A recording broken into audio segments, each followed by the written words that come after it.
Bonjour, bienvenue à votre défi numéro 3. On va aller voir les paramètres pour s'assurer que votre Smart TV fonctionne comme il faut. Donc, vous touchez la roue d'engrenage dans le bas à gauche. Première chose qu'on va regarder ensemble, c'est le réseau. On va s'assurer que le Bluetooth est activé.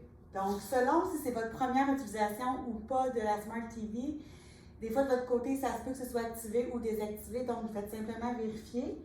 Donc, activation de Bluetooth. Ensuite, on vous informe que si vous le désirez, vous pouvez changer l'arrière-plan, choisir celui de votre choix. Vous pourriez également en importer un, donc vous mettez une clé USB juste ici, puis vous pourriez aller choisir votre image. Ensuite, on s'en va dans Bibliothèque de fichiers. On va vouloir synchroniser notre Smart TV avec notre Google Drive. Donc, on va activer l'intégration à Google Drive.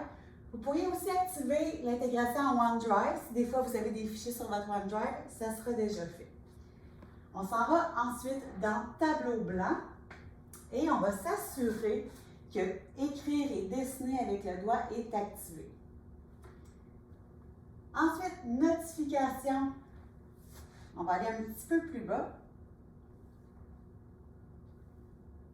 Et on va aller installer l'appareil photo, la calculatrice et la galerie. On sera ensuite dans Annotation. On s'assure que les couches d'annotation sont activées. Et on descend un petit peu plus bas dans les paramètres système. On s'en va dans Date et heure. On va mettre la date et l'heure automatique.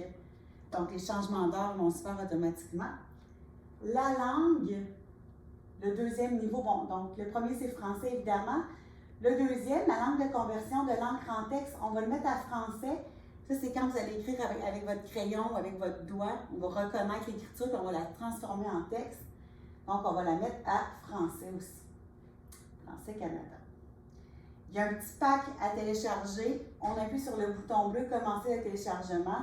Ça se fait en arrière-plan, donc on peut quand même continuer à travailler sur notre Smart TV. Dernière chose qu'on regarde ensemble, vraiment importante, c'est la sécurité.